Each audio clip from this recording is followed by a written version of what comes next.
Ladies and gentlemen, well, not so much of a big day, but we've got the FOMC minutes being released. Now, word on the street is that market participants, primarily swap traders, are priced in, or they have priced in, the idea of 2 rate cuts in September. In this live stream, I'm going to break down the logic as to why that might not be the case, and as to why the stock market could be giving us a sign that there is potentially a trap unfolding right now. You see, a lot of investors are caught up in the mindset that, am I going to miss out on the next big thing?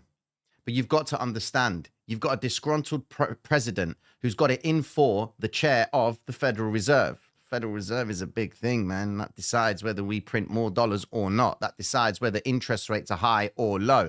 That decides as to whether or not fund managers are going to be in the euro over the dollar or the yen over the dollar. Are they going to be going over into gold? What hedging apparatus are they going to be using to remove any exposure that might be hitting their portfolios?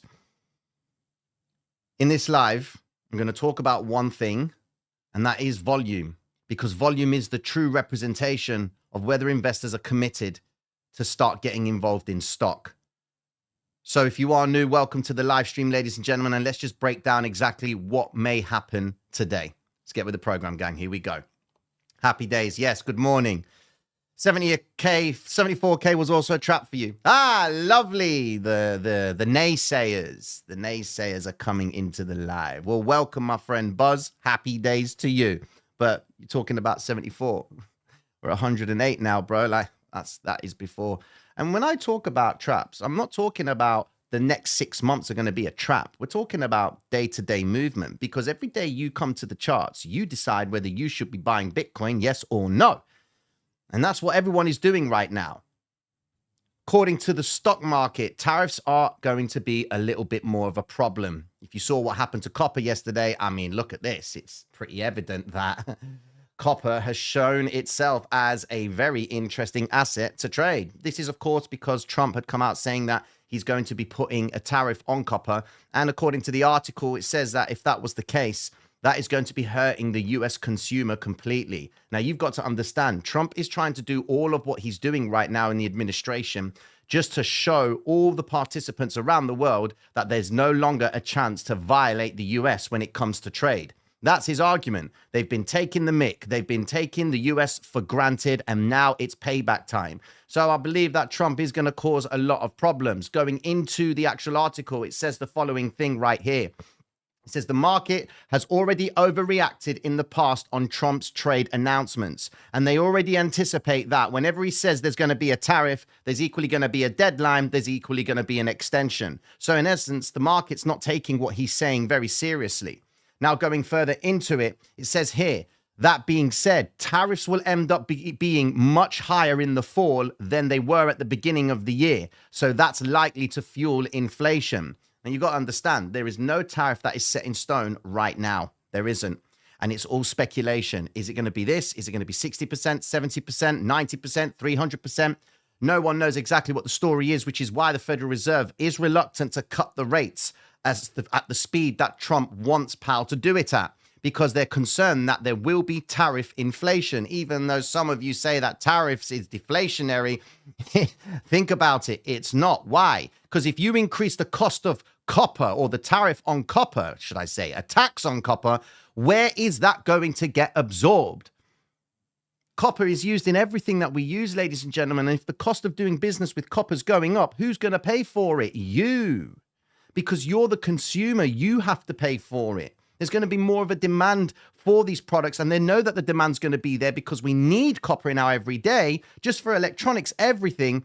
Naturally, they're going to increase the cost of that. That's going to have an impact on the core price index, where cost of goods end up going higher. And that's naturally going to then get reflected in inflation. And that is what the Federal Reserve wants to avoid. Okay? Now, the expectation is that the Federal Reserve is going to keep the rates as they are in the next meeting. So there's a 95% chance that they're keeping it there. In front of you is the dot plot chart. And this is what Powell makes reference to all the time when it comes to every FOMC meeting. And you can see that the main one that we're looking at right now is this one over here. This is where we are right now. And the expectation is 4.5 region. That's where everyone in the Federal Reserve is. Going into next year, we still got it weighed to between the 3.5 and, of course, the 4% region. And then going into 2027, it's pretty much the same thing with the majority of participants inside of this 3.5 region. And then in the longer run, it's a little bit mixed. You've got guys weighted over here towards the 4% mark, and then you've got a few guys down here weighted towards the 3.5%. Okay. Now, let me get to the point of the program today where I'm explaining to you why, even though the market may have priced in the idea of interest rate cuts in September, let me explain something to you about volume. In front of you is the NASDAQ composite, okay? This is all of the tech market, not the NASDAQ 100, which only makes up the top 100 performing tech stocks. That's an index in itself. This is the composite, the everything in the NASDAQ, okay? So from any company that only trades 10,000 shares a day all the way up to 200 million shares a day, this is what is made up of it. And quite frankly, NVIDIA, in my opinion, contributes quite a significant amount of volume to the stock market. It holds the stock market at best of times. To the bottom right, ladies and gentlemen, we have got these bars of volume right here, okay? And this is what you want to pay attention to. The average of volume, okay, since, let's just assume, it's from this rally here, where the tariffs had come into play and Trump was putting out the tariffs, volume right here was very good. You can see 13 billion, and it was way above average. And when we say above average, the blue bars at the bottom right show you that they are accumulation. That's investors stepping in and picking up stock. The pink bars represent selling, okay? And you notice that you don't really have that much selling on this rally to the upside, okay? What causes price to go up? Aggressive participants coming in and buying stock. And the only way that they can buy that stock is if there is equally a participant present to sell it. Now, going over into the smart money concepts, okay? This is a very important chart at giving you a scope of where dumb money is and where smart money is. Now, whatever you perceive smart money to be, it's the people that are in a position to use lots of liquidity, okay? And then offload that liquidity at a point, at a place, or should I say, during a time frame that will not spook the markets, okay? The blue line right here represents smart money, okay? Right now, we are heading into an extreme, and we're at 0.036. Sorry, 0.36. That tells me that smart money has been aggressively selling stock as it's been moving up. Look at Jensen, NVIDIA CEO. He's been selling stock. Everyone has been selling stock, and that is as it's rising to the upside, okay? They're not selling it as it's going down because prices are going down. No, they buy it as it goes down. And this chart right here shows you where we are in terms of smart money and dumb money. Dumb money is this red line. And if you look at the extremes that dumb money gets to, it always ends up leading to a bit of a correction. Now, this is a 3-year chart, okay? When we go into like the 10-year, you can see where we are in terms of extremes, okay? But when we look at the 3-year chart itself, you can see that we're getting close to an extreme where smart money is going to start changing the plan and starting to buy. And they have such big pockets that they can start buying from the highs because they know that when they keep on buying, their average cost of buying is going to then get met later on when the market breaks out again. Remember, the stock market has a 100% success rate of recovering. Go and have a look at the stock market right now. And we go into the daily time frame to put that into perspective. Just understand this. Take every single high that has come into play, every all-time high on the NASDAQ. What are they doing? They're taking it out. And the stock market has a successful rate of doing so. So if we just look at this, right there was your high. They started buying, buying, and then they started offloading, and that created the illusion that we're in a rally to the upside. Happy days. Everyone starts getting comfortable and they start buying, and then just look at how it surpasses it. For every single high that is made in the stock market, whether it's caused by a correction just overall, or if it's caused by a financial event, they're always recovering. Remember, the Dow Jones on the 5-year chart is still up around 68%. So that just shows you right there that we're not in any bear market. But right now, over the last 5 years, there has been a positive expectation of value being earned when you hold stock over a longer period of time. Now, because everyone comes into the charts and they're asking themselves, should I buy now? Should I buy now? You only really start buying during the bear markets because you know that they're not going to be sustained. They're not going to be sustained for a long period of time. And the longer the bull market lasts, the more accumulation that has been going on in the previous base building. Now, most of you as stock traders or anyone that buys stock are very familiar with the idea of the cup with handle. This is all the stock market does. It accumulates, distributes, shakes out the weak, and then creates the move to the upside. This little area right here is just an extra discount to be able to send price back into this zone right here and get assets on a discount. And then they distribute out and prices end up climbing to the upside. So what I'm trying to say to you is this. When we go into the stock market and look at the volume, you can see that we're not really seeing anything happening right now. Volume is below average. Where's my 13 billion? Why is it not exchanging hands? Because in essence, smart money has already exhausted that. They have sold so aggressively on this rally to the upside, and retail alone is not sustaining this rally. Ask yourself the question why the NASDAQ has yet, even though it is taking out its all-time highs, why is it not doing it on strong volume? Look at your candlestick ranges. Look at them. For every time it makes a high, pulls back, the next candle, not as strong, then you get this nice, decent candle. Next one, then they bring it back into it. Now, trend traders would look at that and say that is perfectly fine, which it is. It is perfectly fine right now, that the trend is upwards and smart money hasn't yet hit the main extreme, which would be around the around just below the 0.3 range, hasn't hit it yet, which could suggest that we are going to see higher prices, okay? But they're actively selling and the volume isn't representing that buyers are coming in. So what usually happens at the all-time highs? There's a climatic top. What event could we go into? Well, the second that the stock market gets the rate cuts, that would lead to the Fed pivot.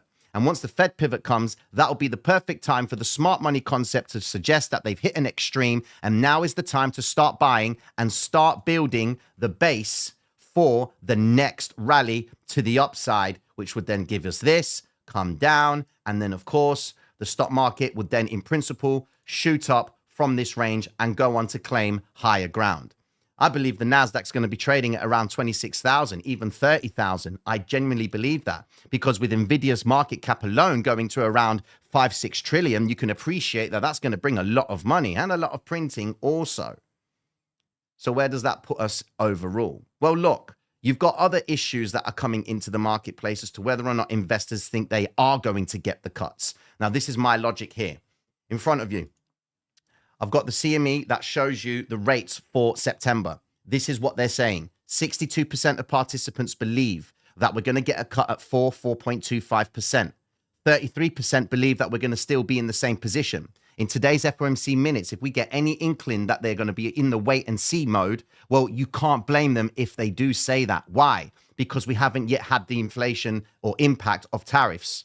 Going into this article, it said it will end up being much higher in the fall. So we're not going into tariffs just yet because nothing's set in stone. A deadline needs to be set and it needs to be made. And that's what investors are waiting for. My personal opinion says that I don't think we're going to get the rate cuts.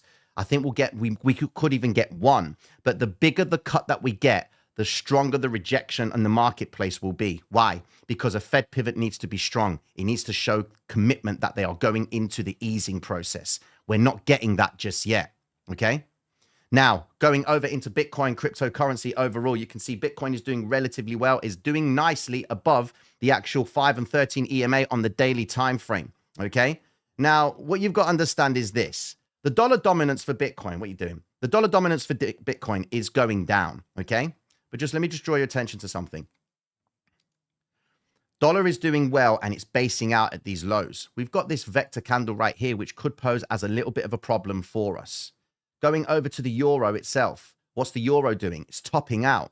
There's no vectors coming up. If we go into smaller time frames, you can see clear as day that there's consolidation, okay? Now, the issue that we've got is this. The one big beautiful bill is going to lead Bitcoin naturally to go higher. Why? Because it's going to get weaker. The dollar's going to get weaker. And the dollar will continue to get weaker on the back of more spending from the US government. Because if the deficit goes up, there you go. That's going to end up leading the dollar to be weaker. And investors are going to be demanding more rates of return on the yields. Okay?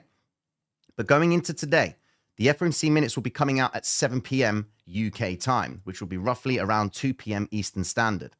The thing that you're looking for with that is for Powell to be coming across as dovish. Okay? We don't want hawkish. We don't want him to say, yeah, we do want to cut the rates, but I don't think we're there just yet. We need to see where we are with regards to inflation with the tariffs. And that's what's frustrating Donald Trump. Called him a whining. He was saying that he was whining. That's terrible. That's not looking good for Powell, but Powell is doing his job. So when you're looking at Bitcoin and asking yourself, okay, if the dollar dominance is going down, why hasn't Bitcoin made a significant move higher? Just ask yourself that question. If dollar dominance is down, why isn't Bitcoin breaking out? Why are we seeing resistances coming into play? Because investors are looking for a reaction. They're looking for a reason to buy. They're not getting it just yet. And that's my opinion. I believe that when we look at Bitcoin on this time frame right here, this is the hour time frame, I believe that most of Bitcoin's movement is going to be short term. It's going to go up, it's going to go down, it's going to go up, go down. And then when we know exactly where we are with the marketplace and where we are with tariffs, that is when Bitcoin is going to start making its move. Now, we know we've got liquidations up here, we've got liquidations down here, but fundamentally, we've got to accept that until we know where we are with the interest rates, what reasons would investors have to go back into the dollar? Why would they start borrowing dollars if the rates right now are still high? They're not.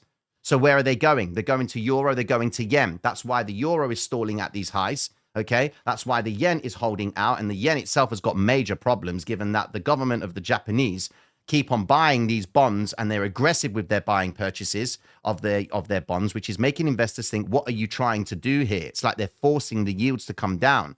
Okay, the bonds need to be picked up by investors, not by the government itself, because it shows weakness. It looks like there's something broken in that market, and that's because the Japanese want to try and make sure that the yields themselves are going down.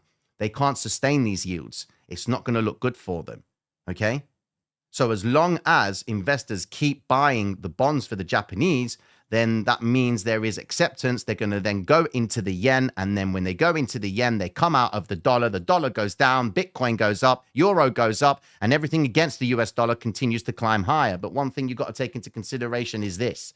The stock market primarily usually goes up when the dollar goes up as well, okay? Because they're using dollars to buy stock. And that tells you why this might not be the rally that is going to be sustained just yet. We need to see investors going into dollars and going into the stock market. But if you look at what happened a couple of days ago, the dollar was going up and the stock market was going down. That tells you investors are seeking safety of cash. You don't want them to go into cash, not at all-time highs. You want to see them going into the stock market with conviction, okay? Quickly going over into the carry trade principle to put it into perspective, we've got Aussie yen. How's that doing? Well, Aussie yen looks like it's peaked out. 4-hour time frame. You've got this nice little rejection right there, and it seems to be holding out. And quite frankly, in the FOMC later on, you're going to see some volatility. Maybe today, when they move things up before major news announcements, I get a little bit concerned. I'd rather see them come down first, because by that logic, we're assuming that guys are coming in and buying Bitcoin. Look at all these bids down here. And I've been saying to you all, there's not been that much volume, but look at this. There's an iceberg order. Look at this. 48 million coming into play at this low zone right here. Where is it? There you go. 106,300. $48 million. Go up a little bit more. You got another 48 million at $106,300. Go up a little bit more. Have we got any more big players right there? 35. There you go. 38 million at 107,600. And then we go down a little bit more just before that. I just saw it. There was about 35. There you go. 35 million at 107,400. Now, for those of you that don't know what an iceberg order is, it's pretty simple. Imagine you've got a massive order. Okay. You've got a pool of cash, and that amount equates to around 100 million. Okay. That's your bank balance, right? Now you've got a job to get that 100 million put into the marketplace. Well, you're not going to plant it all straight away, are you? No, because you don't want to disrupt the market and show your hand. So what you do is you then start splitting that order up. 10 orders of 10 million, okay? And those 10 orders of 10 million will always be placed at points in the chart that you believe Bitcoin is going to head to, and start getting your orders filled. So that by the time price keeps on working itself lower and lower, your order block, or should I say your iceberg order, ends up getting cleared out. You factored in this 100 million, okay? Now you're already filled. The next thing for you to do is then to offload that order, that iceberg, and then start getting back into minimal exposure. Okay, so you make your money, put your money in, and make your money afterwards. All right, it wouldn't make sense for them to actually just plant 100 million. They're going to do it in terms of smaller orders, and that's where I think Bitcoin is at with all these orders down here. So it's like there's someone, it could be anyone. It could be one participant. It could be a conglomerate of traders. Who knows? It could be market makers. We don't know. But the fact that it's so close towards these regions, 48 million, 106,300, and then 38 million, 32 million, there is an iceberg order sat in that zone, which tells me that the market is committed to get to those areas. As I said before, when Bitcoin drops, that's when you pay attention. It's not because I'm bearish. That's just a wet way of just trying to deny the fact that you just want Bitcoin to moon out just so it suits your portfolio. You've got to accept markets contract and they expand. And if you can't survive the contraction, why are you in this game? You should welcome the contraction. It means that you're paying less on the premise that the market is going to continue in your favor. That's truly where you get your proper DCAs. Does that make sense, ladies and gentlemen? What's good, RTB? How you doing? Tina, can you check gold? I certainly can. Here we go. What time are we on? 23. Okay, cool. So yeah, gold. Gold has been very, not tricky. Listen, when you're trading gold on shorter time frames, then there is always an opportunity to be had, okay? But when you look at gold from the perspective of where we are in relation to the interest rates, remember, gold goes up because investors are in fear. Gold goes up with the expectation that interest rates are going to get cut. And of course, gold goes up if investors are trying to hedge themselves for specific events, okay? Or down, should I say, right? Where we are right now, gold could be giving us the clue that interest rates might not get cut. Because even though they're saying that they've already priced in the idea of interest rates getting cut, well, look at what gold's been doing. It's just not stopped going up. And now it's stuck in this consolidation zone. So maybe gold could be giving us a clue. Maybe the NASDAQ not showing us the volume is suggestive that maybe the stock market is getting ready to turn. US debt is at all-time highs, ladies and gentlemen. Your dollar is getting smacked. And primarily, the world's currency reserve will always be there. And Donald Trump has made a statement of that, saying that anyone in the BRICS thinks they're going to try and overtake the dollar. It's not going to happen. So we know that the dollar is going to get its strength back. But it's just the time it's going to take to do that. And the only way that that's going to happen is if investors get the rate cut that they want. And if they don't get the rate cut that they want, that is when the stock market will then pull back aggressively. And then it will come straight back up again. And then you get the rate cut. And then that's when it starts the accumulation process where everything starts to pull back significantly. We start going into treacherous environments. Oh my God, oh my God. But that's when you start buying.